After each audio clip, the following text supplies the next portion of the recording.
Hello guys, welcome और मेरे YouTube channel. मैं हूं चंचल और आज हम बात करेंगे आरसीएम स्टेप्स के बारे में। What are the basic step of RCM. Okay, जैसे लास्ट वीडियो में हमने बात करी थी कि what is the RCM process. तो हमने जाना था कि आरसीएम प्रोसेस का जो मेनली फोकस होता है वो रिवेन्यू जनरेट करने पर होता है। ओके, तो रिवेन्यू जनरेट करने के लिए कुछ स्टेप्स भी फॉलो करने पड़ते हैं जो कि आरसीएम प्रोसेस तभी कंप्लीट होती है जब वो सारे स्टेप फॉलो होते हैं। ओके, तो हम अभी डिस्कस करेंगे उन सारे स्टेप्स के बारे में।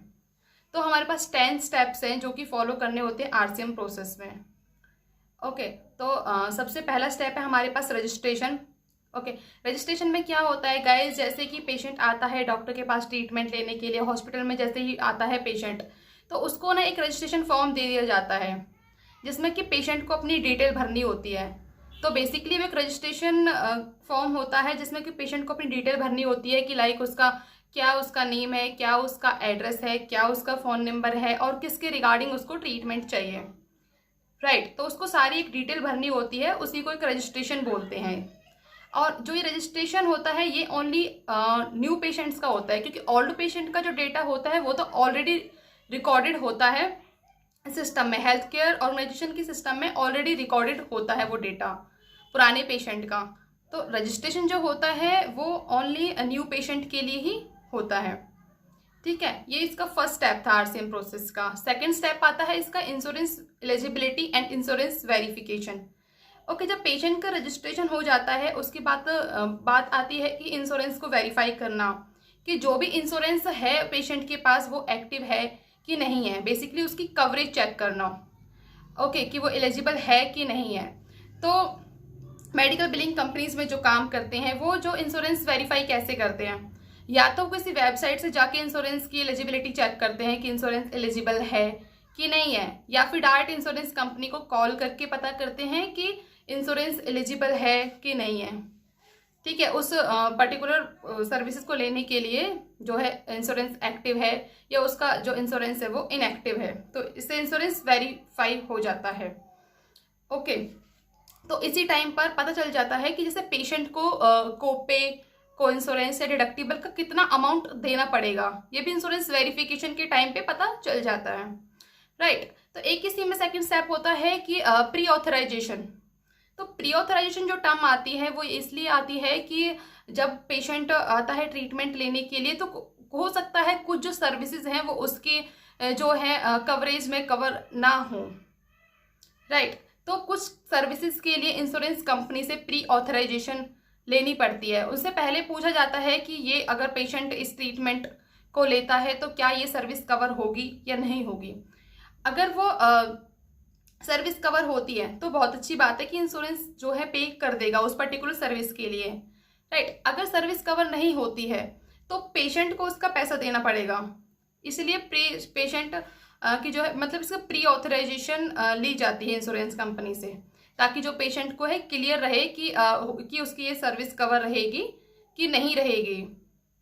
राइट, तो इंश्योरेंस वेरिफिकेशन होने के बाद थर्ड स्टेप आता है एनकाउंटर।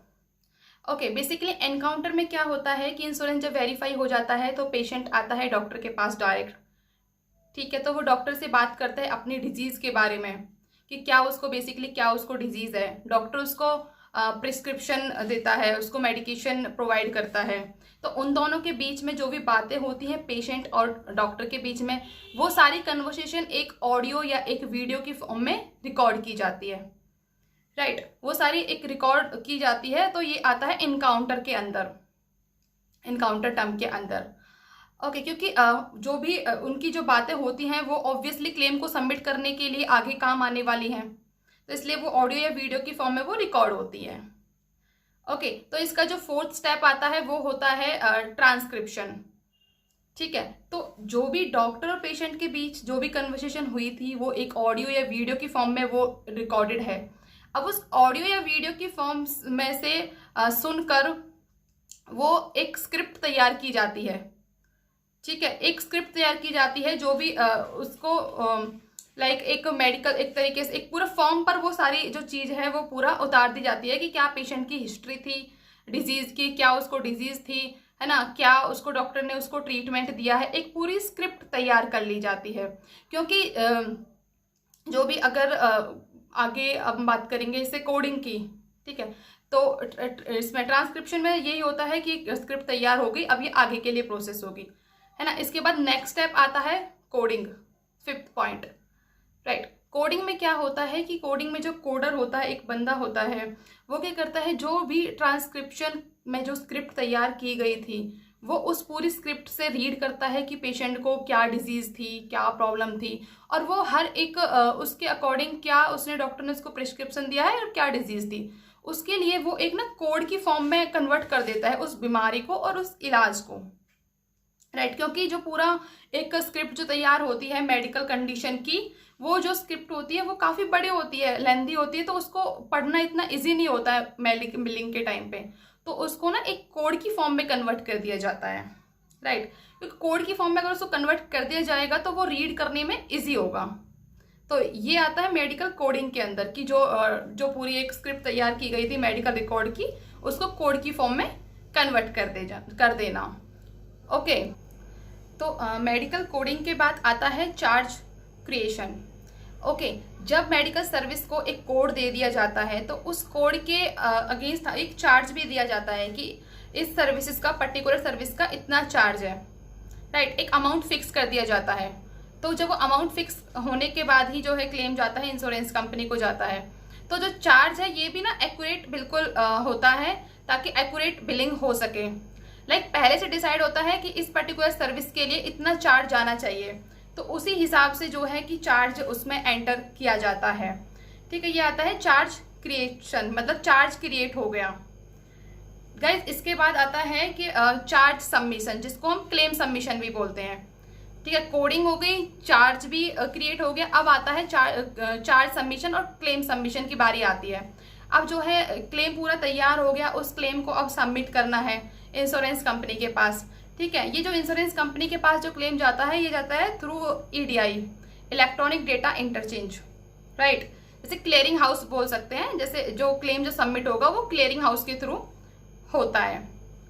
ओके, तो जो भी है जो क्लेम बिल्कुल ही एक्यूरेटली और बिना रिजेक्ट हुए सबमिट हो जाता है आगे इंश्योरेंस कंपनी को, वो बेस्ट होता है, राइट। लेकिन कभी कभी क्या होता है, किसी न किसी वजह से क्लेम रिजेक्ट भी हो जाता है। तो जब क्लेम थ्रू EDI जो सबमिट होता है तो 3 तरीके की रिजेक्शन वहाँ पे हो सकती है, 3 तरीके के वहाँ पे काम होते हैं जब क्लेम सबमिट होता है इंश्योरेंस कंपनी को। सबसे पहला आता है स्क्रबिंग, कि हमारे पास जो एक फॉर्म पूरा तैयार हो गया था, क्लेम जो पूरा तैयार हो गया था, उसको स्क्रब करना एक बार, कि उसमें जो सारी डिटेल्स हैं वो सारी सही हैं या फिर उसमें कुछ अभी और हम सही कर सकते हैं या हम उसमें और कुछ ऐड कर सकते हैं। स्क्रबिंग होती है क्लेम की। ओके, तो इसके बाद आता है कि अगर क्लेम स्क्रब हो गया सही से तो क्लेम सबमिट हो गया। सबमिट करने के बाद वहाँ पे एक रिजेक्शन आ सकती है, जिसको मान लो EDI उसको रिजेक्ट कर देता है क्लेम को, ठीक है। EDI पर ही क्लेम रिजेक्ट हो गया, हो सकता है उसमें जो कुछ हमने स्क्रब करने के बाद भी उसमें कुछ जो फील्ड है वो मिसिंग हो गई हो, है ना, वो रह गया हो, तो जो है EDI उसको वहीं पर उसको रिजेक्ट कर देता है।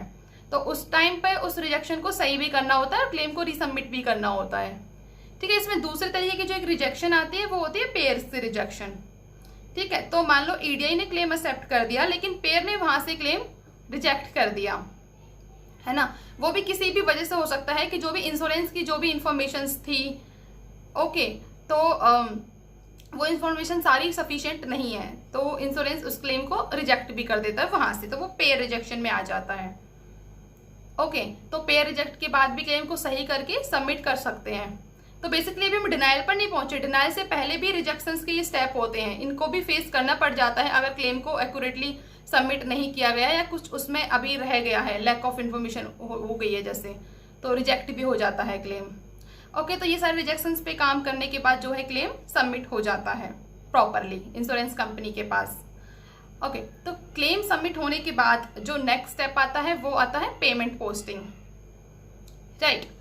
पेमेंट पोस्टिंग में अब जैसे क्लेम सबमिट हो गया, उसके बाद उस क्लेम की पर्टिकुलर क्लेम की पेमेंट आ गई, ठीक है। पेमेंट आने के बाद पेमेंट पोस्टर क्या करता है, पेमेंट को पोस्ट कर देता है। उसके पास जो पेमेंट आती है वो ERA की फॉर्म में आती है और वो EOB की फॉर्म में आती है। ओके, या फिर कुछ कॉरस्पॉन्डेंस भी आते हैं इंश्योरेंस कंपनी से, जिसको अच्छे तरीके से मैनेज करना होता है पेमेंट पोस्टर को, क्योंकि उसको प्रॉपर नॉलेज होती है इस बारे में कि क्या ईओबी कह रही है, क्या ईआरए है, उसके अकॉर्डिंग ही वो पेमेंट पोस्ट करता है। ओके, तो पेमेंट पोस्टर का बेसिकली काम होता है कि जो भी पेशेंट रिस्पॉन्सिबिलिटी आ रही है उसको सही से ट्रांसफ़र करना, पेमेंट को सही से पोस्ट करना, जो अमाउंट राइट ऑफ होना है उसको राइट ऑफ करना, है ना, जो भी कोई डिनाइल है उनको डिनाइल को अलग से एक्सट्रैक्ट करना ताकि जो डिनाइल पर जो है काम और हो सके।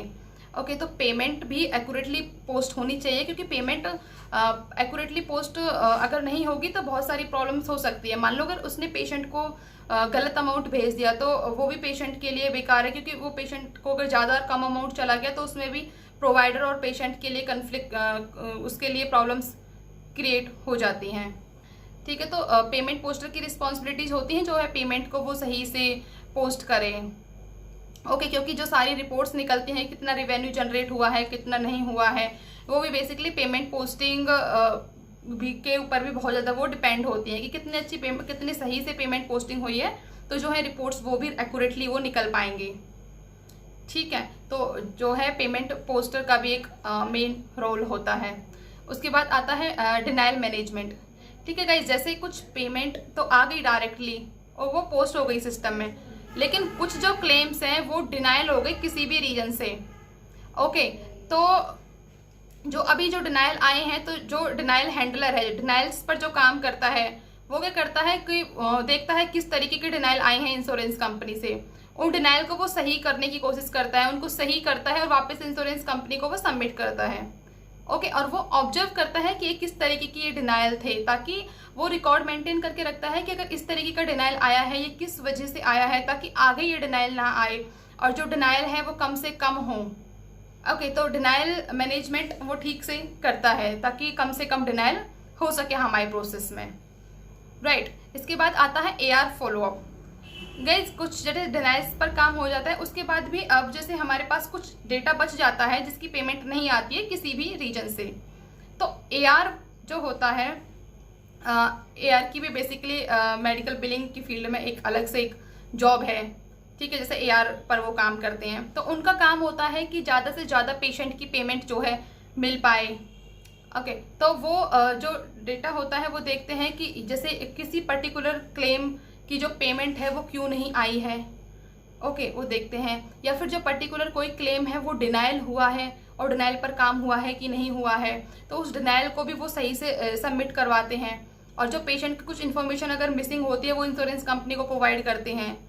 ओके, तो वो जो है जिनकी क्लेम्स की पेमेंट नहीं आती है बेसिकली उन पर वो फॉलोअप लेते हैं कि अगर डिनाइल है तो भी फॉलोअप लेंगे, या फिर कुछ ऐसे होता है कभी कभी की जो पेमेंट होती है वो वैसे नहीं आती है, ERA और EOB की फॉर्म में नहीं आती है, बट जब AR अगर कॉलिंग करते हैं AR वाले बंदे, तो वो पेमेंट इंश्योरेंस कंपनी उनको बता देती है कि इसकी पेमेंट इतनी आ चुकी है। बट हो सकता है कई बार वो रिसीव नहीं होती किसी भी रीजन से, तो AR के थ्रू जो है हमको पेमेंट भी इस तरीके से मिलती है और जो हमारा लेजर है, जो अकाउंट में जो बैलेंसेस पड़े रहते हैं वो कम हो जाते हैं।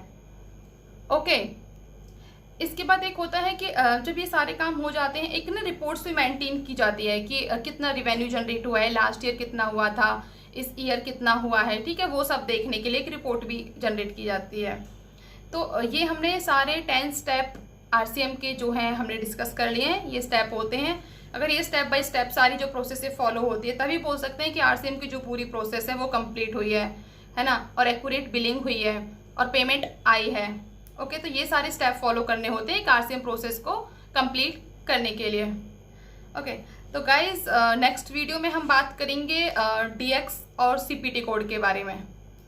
ओके, तो तब तक के लिए आप मुझे बताइए कि आपको ये वीडियो कैसी लगी, और अगर इसमें आपको कुछ और भी जानकारी चाहिए हो तो मुझे ज़रूर बताइएगा। अगर आपको मेरी वीडियो पसंद आई हो तो चैनल को ज़रूर सब्सक्राइब कीजिए, शेयर कीजिए। तब तक के लिए बाय बाय, टेक केयर।